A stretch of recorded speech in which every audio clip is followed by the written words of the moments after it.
নমস্কার বন্ধুরা, আমরা এডুকেশন স্টাডিতে আপনাদেরকে আবার স্বাগত জানাচ্ছি। আমরা আজকে ইংরেজির কিছু এরর কারেকশন নিয়ে আমরা আলোচনা করব, যেটা বিভিন্ন কম্পিটিটিভ পরীক্ষাতে এসেই থাকে, আপনারা জানেন। তো আমরা বাংলাতে সেই এরর কারেকশনগুলো একটু আলোচনা করব, যাতে করে আপনাদের সুবিধা হয় বুঝতে। এখন এরর কারেকশন বেসিক্যালি গ্রামাটিক্যাল রুলগুলোর উপর ডিপেন্ড করে। এর জন্য আমাদের গ্রামার খুব স্ট্রং হওয়া দরকার। গ্রামার যদি স্ট্রং না হয়, তাহলে আমরা এরর কারেকশন ঠিকঠাক করতে পারবো না। তো আজকে কিছু এক্সাম্পল নিয়েছি আমরা, যার থ্রু দিয়ে আমরা চেষ্টা করব গ্রামাটিক্যাল যে রুলগুলো আছে একটার পর একটা ডিসকাস করতে। তো আসুন দেখা যাক কী কী রুলস আছে। এক নম্বর আছে, either of the roads leads to the market. এই সেন্টেন্সটার মধ্যে কি ভুল আছে বা কি নেই বা ঠিক আছে কি না, আমরা এটাই জাস্টিফাই করব। দেখুন, আইদার এই কথাটা, আইদার কথাটার লেখার তাৎপর্য, আইদার ওয়ার্ডের মিনিংটা কি?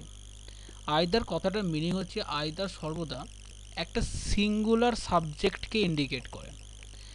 That means either of the roads, তার মানে হচ্ছে যতগুলো রোড আছে তাদের মধ্যে যে কোনো একটি লিডস টু দ্য মার্কেট, মার্কেটের দিকে যায়। তার মানে এখানে কনফিউজ এই জায়গাতেই হতে পারে স্টুডেন্টরা, সেটা হচ্ছে লিডের পরে এস লাগানো আছে, লিডস। তো এটা মনে হতে পারে অনেকে যেটা প্লুরাল সাবজেক্ট, তাই এটা লিডের পর এস থাকা উচিত নয়, কিন্তু এটা সবসময় মাথায় রাখতে হবে আইদার একটা সিঙ্গুলার সাবজেক্ট। তাই মিনিংটা হচ্ছে আইদার অফ দ্য রোডস, যতগুলো রাস্তা আছে তাদের মধ্যে একটা লিডস টু দ্য মার্কেট। যেহেতু আইদার একটা থার্ড পার্সন সিঙ্গুলার নাম্বার, তাই একটা রোডকে বোঝাচ্ছে। আমরা জানি হি, সি এবং যে কোনো নেম সর্বদা থার্ড পার্সন সিঙ্গুলার নাম্বার হয়ে থাকে।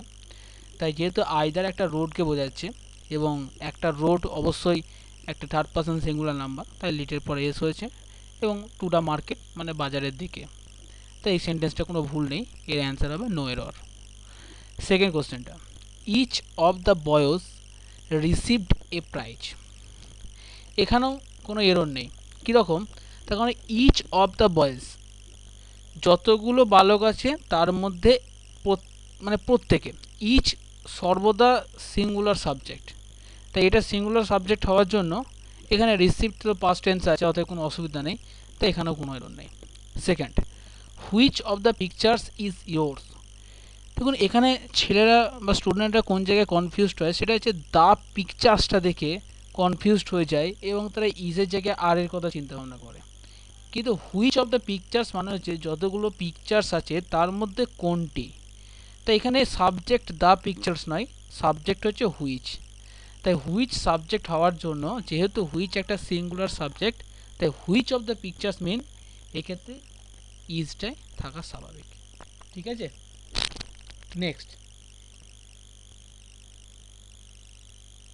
নেক্সট আছে, ডাজ হি প্লেস ফুটবল।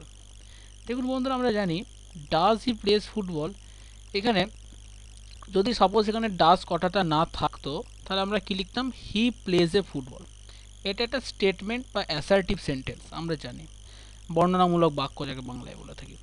এখন যদি আমি বলি হি প্লেজ এ ফুটবল, এটাকে কোশ্চেন মার্কে অর্থাৎ ইন্টারোগেটিভ সেন্টেন্সে ট্রান্সফার করতে, তখন আমরা কি করি, ডাজ হি প্লে ফুটবল, অর্থাৎ ডু এর সঙ্গে ইএস যুক্ত করে দিয়েছি বলে এইখানে আর এসটা বসবে না প্লেজের পর।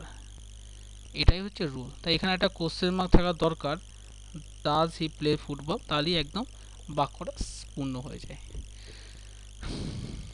এখানে শুধুমাত্র প্লেজের পর এসটা হবে না, এটাই হচ্ছে মেন জিনিস, এখানে এসটা হবে না, এটাই এই সাবজেক্টটা, এই সেই সেন্টেন্সটা এরর ছিল। Next, he can play as good as he can write with his left hand. বলছে হি ক্যান প্লে, সে খেলতে পারে, as good as he can write, সে লিখতে পারে, উইথ হিজ লেফট হ্যান্ড।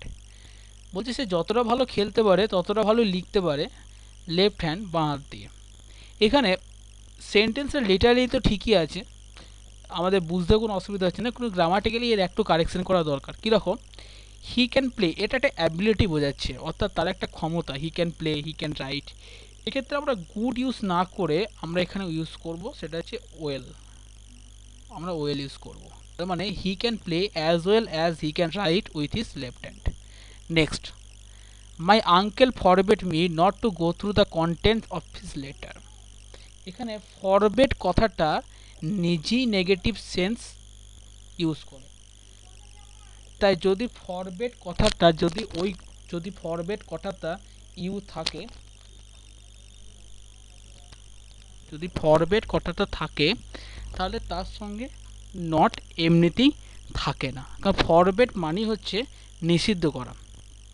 তাহলে মাই আঙ্কেল ফরবেট মি, আমার আঙ্কেল আমাকে নিষিদ্ধ করলো not to go through the contents of his letter. এখানে নট লেখার কোনো তাৎপর্যই নেই, এই কারণেই তাৎপর্য নেই, তার কারণ হচ্ছে আমরা ফরবেট কথাটা লিখে দিয়েছি। ফরবেট নিজেই নেগেটিভ সেন্স ইউজ করে, তাই আমরা কখনোই ফরবেটের সঙ্গে একই সেন্টেন্সে নট ইউজ করতে পারি না।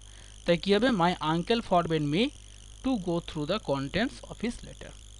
Next, I will give you sorry বন্ধুরা, মানে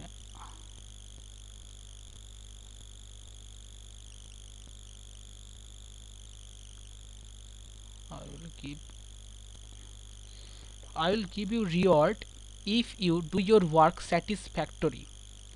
দেখুন বলছে I will give you reward, আমি তোমাকে পুরস্কার দেবো, if you do your work satisfactory, যদি তুমি তোমার কাজ ঠিকঠাক করো আর কি। স্যাটিসফ্যাক্টরি মানে ঠিকঠাক।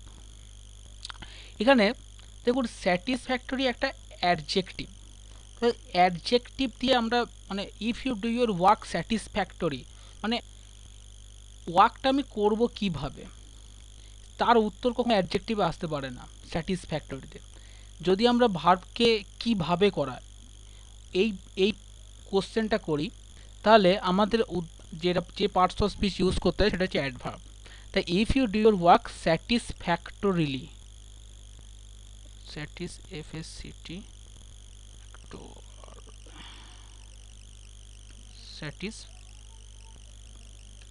স্যাটিসফ্যাক্টরি, ঠিক আছে, এটা অ্যান্সার হবে।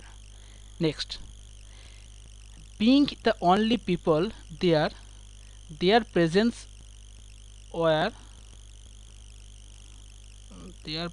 were important। দেখুন যেহেতু বলছি বিং দ্য অনলি পিপল, এখানে আমি অনলি কথাটা ইউজ করেছি, অনলি।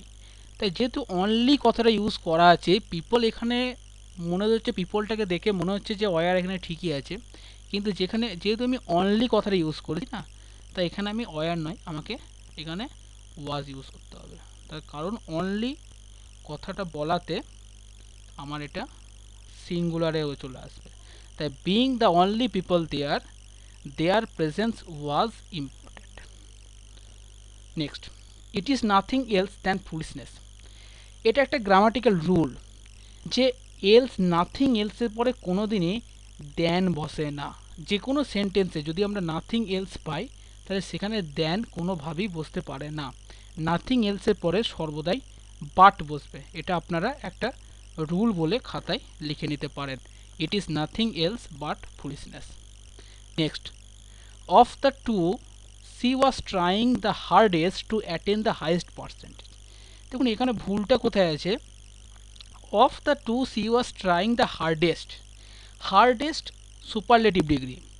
সুপারলেটিভ ডিগ্রি অ্যাডজেক্টিভের সুপারলেটিভ ফর্ম আমরা তখনই ইউজ করতে পারি যখন অনেকগুলোর মধ্যে কাউকে সব থেকে ভালো, সব থেকে বেস্ট বলা হয়, বা সে যখন সব থেকে বেটার হয়, সব থেকে ভালো হয়, তখন তাকে মানে সুপারলেটিভ ডিগ্রি আমরা ইউজ করতে পারি। কিন্তু অফ দ্য টু, দুজনের মধ্যে she was trying the hardest, দুজনের মধ্যে সে সব থেকে বেশি কঠিন চেষ্টা করছে to attend the highest percentage, ভালো একদম হাইয়েস্ট পার্সেন্টেজ পাওয়ার। তো এখানে of the two she was trying the hardest নয়, she was trying the harder, HARDER। She was of the two she was trying the harder to attend the highest prize. কেন হলো harder? তার কারণ হচ্ছে of the two, দুজনের মধ্যে, যেহেতু দুজনের মধ্যে কম্পেয়ার করাচ্ছে, তাই এখানে কম্পারেটিভ ডিগ্রি হবে, সুপারলেটিভ ডিগ্রি নয়। আশা করি বন্ধুরা আপনারা সব বুঝতে পেরেছেন। যদি ভালো লাগে লাইক করবেন, সাবস্ক্রাইব করবেন আর কমেন্ট করবেন। আপনাদের যদি কোনো ভিডিও দরকার থাকে কমেন্ট বক্সে বলবেন, আমি তার উপর বানাবো। Thank you.